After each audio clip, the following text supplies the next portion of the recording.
Halo, apa kabar semuanya? Jumpa lagi bersama saya Furqan Irtiza di alur cerita film. Kali ini kita akan membahas sebuah film yang berjudul Bajirao Mastani. Film yang dirilis 2016, disutradai oleh Sanjay Leela Bhansali dan dibintangi oleh Ranveer Singh, Deepika Padukone, dan Priyanka Chopra. Film ini berkisah tentang narasi sejarah India di abad ke-18 terkait pernikahan beda agama antara Perdana Menteri Bajirao yang beragama Hindu dengan seorang muslimah bernama Mastani. Penasaran seperti apa ceritanya? Nah guys, makanya simak rangkuman alur film ini tanpa skip biar kita magisnya film ini, dan simak juga review bagian akhir video ya. Oke, tanpa banyak basa-basi kita langsung ke TKP guys. Film diawali dengan adegan di mana seorang raja sedang mengadakan rapat penting terkait pemilihan Perdana Menteri atau yang disebut dengan istilah Peshwa. Raja ini bernama Shahrukh dari kerajaan Maratha. Saat raja meminta pendapat anggota rapat, ditetapkanlah nama seorang calon yang dianggap layak. Dia adalah Bajirao, anak dari Perdana Menteri terdahulu. Untuk menguji apakah Bajirao layak menjadi Perdana Menteri atau Peshwa, raja akhirnya memberikan Bajirao sebuah ujian. Ujian untuk Bajirao adalah ia harus memanah buru lemak menjadi dua bagian dari jarak yang lumayan jauh.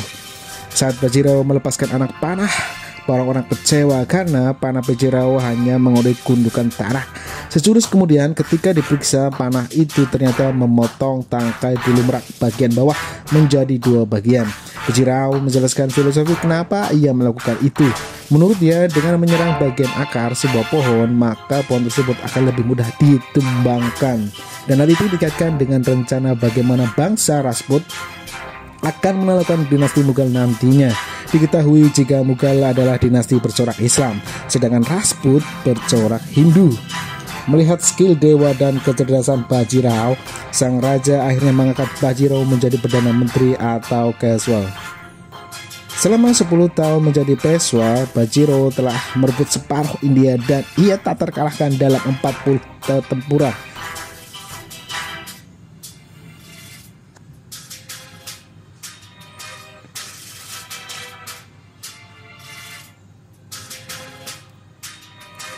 Di suatu hari, seorang prajurit wanita, utusan dari kerajaan Bundelkhand, meminta bantuan Bajirao untuk mengalahkan lawan yang sedang mengepung kerajaan mereka. Prajurit itu bernama Mastani. Bundelkhand diperintahkan oleh seorang raja yang bernama Chatasar, seorang Rajput, namun yang memiliki istri yang beragama Islam. Karena ibunya seorang muslimah, Mastani akhirnya mengikuti keyakinan sang ibu. Bajirao setuju untuk membantu kerajaan Bundelkhand. Ia berhasil memukul mundur pasukan musuh. Sekalipun menang, Mastani terluka parah karena harus menyelamatkan nyawa Bajirao di saat perang. Beruntung ia masih bisa selamat. Merasa berhutang nyawa, Bajirao memilih mendatangi Mastani untuk mengucapkan terima kasih dengan memberikannya hadiah berupa sebilah belati.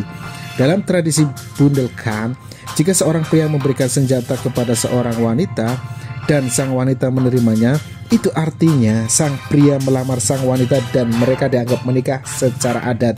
Tapi Bajirao tidak mengetahui perihal itu. Pertemuan itu membuat benih-benih cinta keduanya mekar di hati mereka. Suatu malam, dua sejoli yang sedang dimabuk asmara ini kembali bertemu. Bajirao mengatakan bahwa besok ia akan pergi dan mungkin tak akan pernah kembali lagi. Mastani merasa sedih dan kecewa karena cintanya yang baru saja tumbuh kini harus patah. Saat mengutarakan niatnya untuk menyusul Bajirao, sang ibu tidak setuju jika Mastani harus berpindah ke Pune dan menikah dengan pria itu karena pemuda itu beragama Hindu. Tapi setelah sang ayah setuju dan Mastani juga bersikeras mengatakan bahwa ia sangat mencintai Bajirao, akhirnya sang ibu merestui. Kepulangan Bajirao disambut meriah oleh istrinya bernama Kasi dan seluruh warga pun. Ketika membuka jirah perang suaminya, Kasi merasa heran karena belati milik berarti tidak ada bersamanya. Padahal benda itu adalah senjata kesayangan suaminya. Bajirao kemudian teringat akan Mastani di saat istrinya menyebutkan belati, tapi ia memilih memendam semuanya di dalam hati.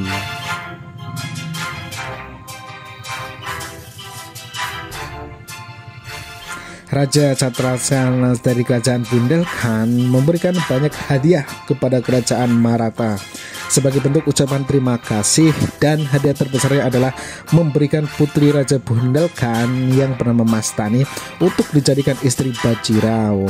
Saat Mastani datang, Bajirao tidak ada di sana.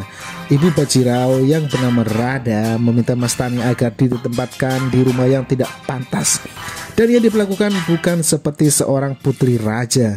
Jumri, pelayan Mastani yang datang bersamanya dari Bundelkhand, meminta agar putri raja itu pulang daripada dihina dengan cara seperti itu. Tapi Mastani tidak menyerah. Ia bertekad memenangkan hati Bajirao. Wani, hati wani. Suatu malam saat tahun baru, Mastani memikat perhatian Bajirao dengan tariannya yang sangat memukul di istana kaca milik Bajirao. Melihat jika Mastani bisa menjadi ancaman buat keutuhan keluarga anaknya, Radha menawarkan Mastani untuk menjadi penari istana agar gadis itu menjauhi Bajirao. Namun Mastani tentu saja menolak. Ia tetap dengan tekad bulatnya ingin mendapatkan cinta Bajirao.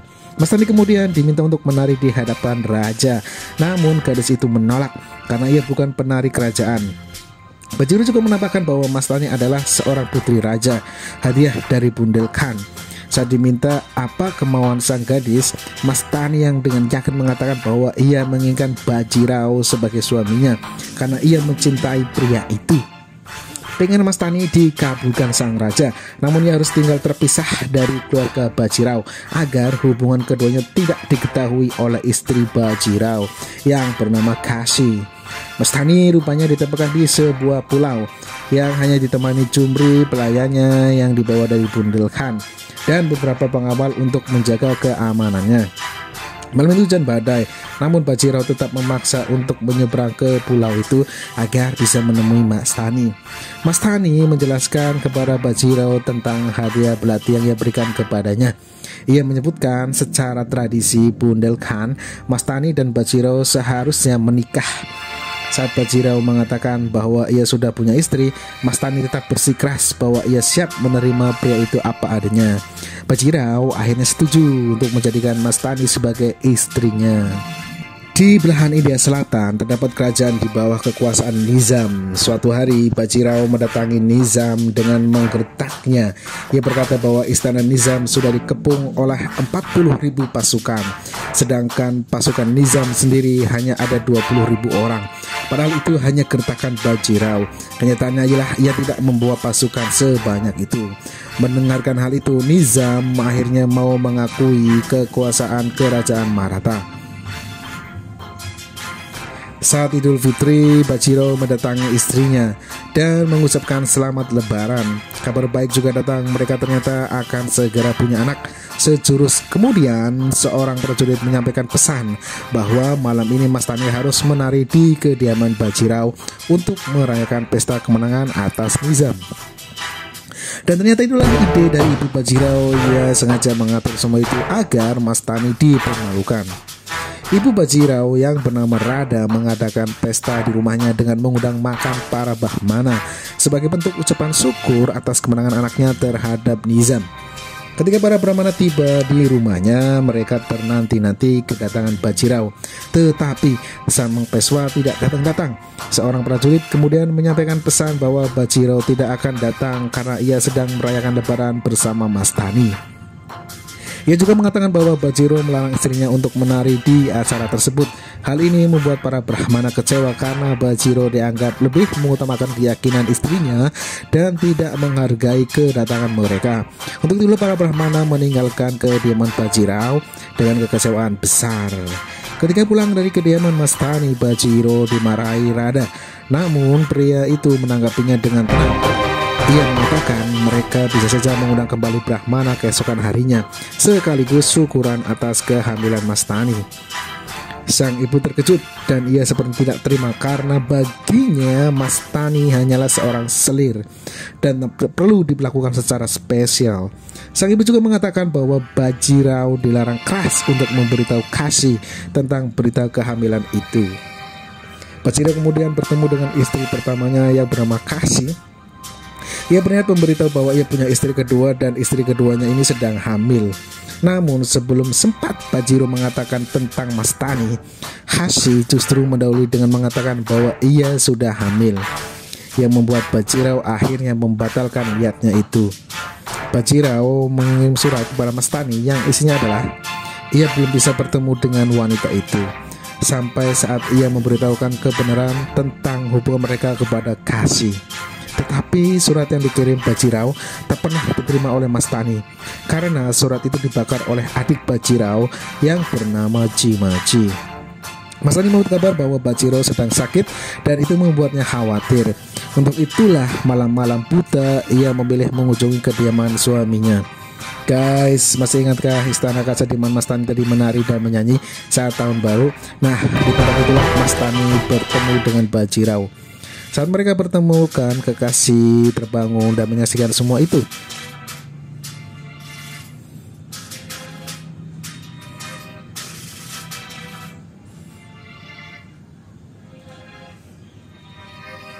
Kashi melahirkan seorang bayi laki-laki dan ia tampak tak senang Bajirao setelah mengetahui Bajirao memiliki selir, namun ia memilih bungkam.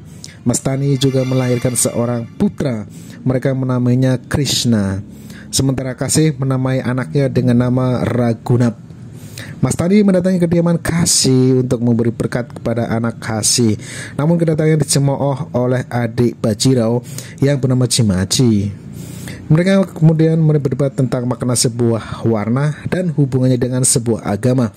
Menurut Jimaji, jika ingin memberikan berkat, Mastani seharusnya membawa kain berwarna jingga sesuai keyakinan agama Hindu, bukan warna hijau. Mastani menjawab semua orang menghubungkan setiap agama dengan warna, sedangkan warna sendiri tak punya agama. Setelah Mastani memberi berkat, kemudian meninggalkan mereka semua. Saat meminta upacara pemberian nama untuk namanya buah dari pernikahannya dengan Mastani, Krishna Bhatt menolak upacara itu karena dua alasan. Pertama, Bajiro menikah dengan Mastani tidak secara Hindu, dan yang kedua, anak itu terlahir di luar pernikahan. Krishna Bhatt bahkan terang-terangan mengatakan jika anak itu adalah anak haram. Mendengar hal itu, Bajiro akhirnya marah. Ia menyatakan bahwa Krishna akan mengikuti agama sang ibu, dan kemudian namanya diganti menjadi Shamsir Bahadur. Bajirao memberikan lahan pertanian kepada Mastani dan itu membuat Jimaji berang. Dia menyatakan jika selir seperti Mastani tidak pantas diberikan lahan pertanian, dan ia bahkan layak berada di tempat pelacuran. Mendengar ucapan Jimaji, Bajiro meradang dan ia melempar adiknya itu dengan pisau sebagai gertakan.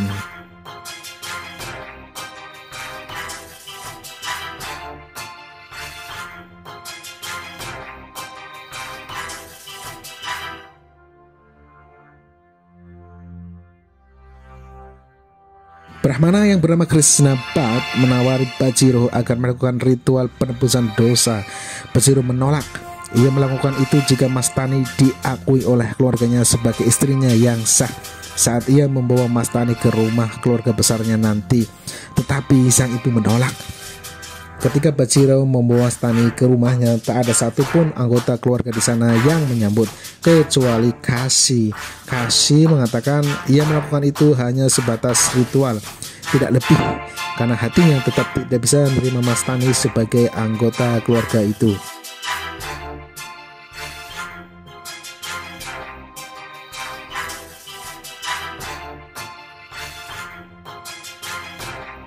Suatu malam, seorang Brahmana bernama Shiva Bhatt mendatangi Kashi. Ia mengatakan bahwa ada orang yang ingin membunuh Mastani. Dan benar saja, beberapa prajurit mendatangi rumah itu untuk membunuh Mastani di saat suaminya sedang tidak ada di rumah dan melakukan pemujaan di kuil. Kashi sebenarnya bertemu dengan Bajiro di kuil, namun dia tidak memberitahu suaminya bahwa Mastani dalam bahaya. Mastani berusaha menyelamatkan diri dan anaknya, tetapi akhirnya wanita itu terluka. Beruntung ia masih bisa selamat karena Bajiro mendadak datang menolongnya.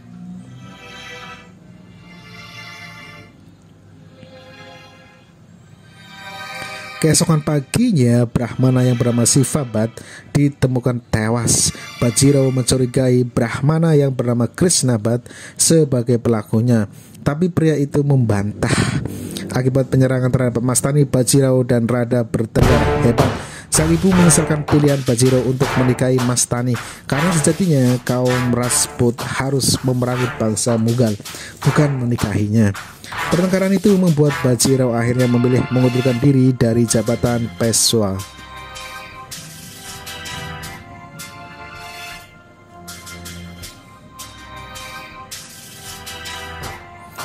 Dua pria teman seperjuangan Bajirao mendatangi pria itu. Mereka menyampaikan kabar jika putra Nizam memberontak. Mereka butuh Bajirao untuk menumpasnya. Awalnya Bajirao menolak karena ia sudah mengundurkan diri dari jabatan Peshwa. Namun pada akhirnya Bajirao bersedia untuk kembali menjadi Peshwa setelah melihat besar cintanya untuk kerajaan Maratha. Sesaat sebelum menuju medan perang, Bajirao meminta restu dari kedua istrinya. Namun Kasih malah menolak dan meminta pria itu agar jangan pernah memasuki kamarnya lagi. Saat bertemu Mastani, wanita ini memberkati sang suami dan ia berharap agar suaminya bisa pulang dengan selamat. Bajirao mengatakan bahwa mereka kembali bertemu suatu saat nanti ketika tiada perbedaan agama yang membelenggu cinta mereka. Kata-kata itu seakan mengisyaratkan bahwa mereka akan ketemu di dunia yang berbeda nantinya. Saat Bajirao berangkat ke medan perang, Mastani ditangkap oleh ibu mertuanya. Anak Kasih yang bernama Nana justru berniat membunuh Mastani. Mengetahui hal itu, Bajirao mengamuk dan menghabisi semua musuh-musuhnya di medan perang. Ia tidak sabar ingin kembali ke Pune untuk menghabisi orang-orang yang berniat membunuh Mastani. Tetapi ia justru terserang penyakit yang membuatnya tak bisa pulang. Saat sakit, Bajirao ingin sekali bertemu Mastani, namun niatnya tak kesampaian.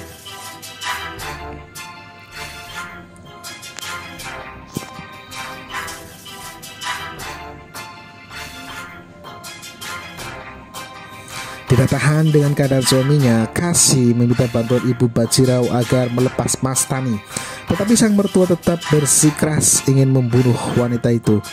Sekalipun berat hati, ibu Bajirao akhirnya menyetujui pembebasan Mastani. Tetapi anak Kasih yang bernama Nana tidak menyetujui pembebasan itu. Karena sakit dan tak bisa menemui orang yang ia cintai, Bajirao semakin kehilangan kesadarannya.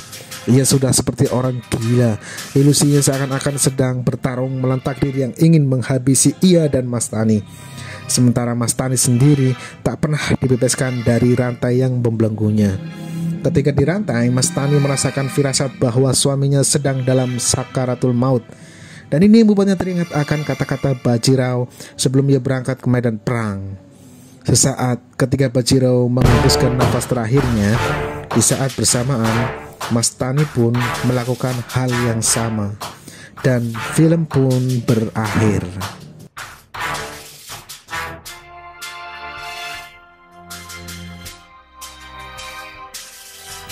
Oke guys, jadi menurut aku pribadi film ini komplit banget. Wajar jika film ini mendapatkan 46 penghargaan untuk berbagai kategori, mulai dari film terbaik, aktor terbaik, aktris, pemeran pembantu, screenplay, sinematografi, production design, choreo music, banyak lagi.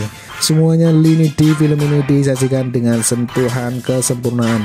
Sebuah masterpiece yang menakjubkan, dan itu dibuktikan tidak hanya dengan kualitas film, tapi juga dengan animo penonton.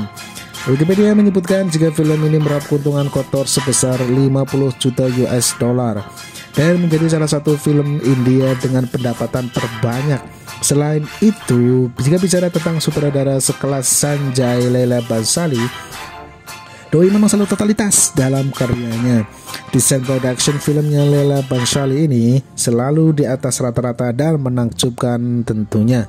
Hal lain adalah ide tentang mengangkat sebuah narasi sejarah untuk divisualisasikan dalam sebuah film dengan sedikit ataupun banyak modifikasi demi sentuhan sinematik. Itu adalah ide brilian. Bajirao Mastani mengeksplor sisi romantisme Perdana Menteri Bajirao berlabat dari kerajaan Maratha abad ke-18 yang menikahi seorang muslimah bernama Mastani.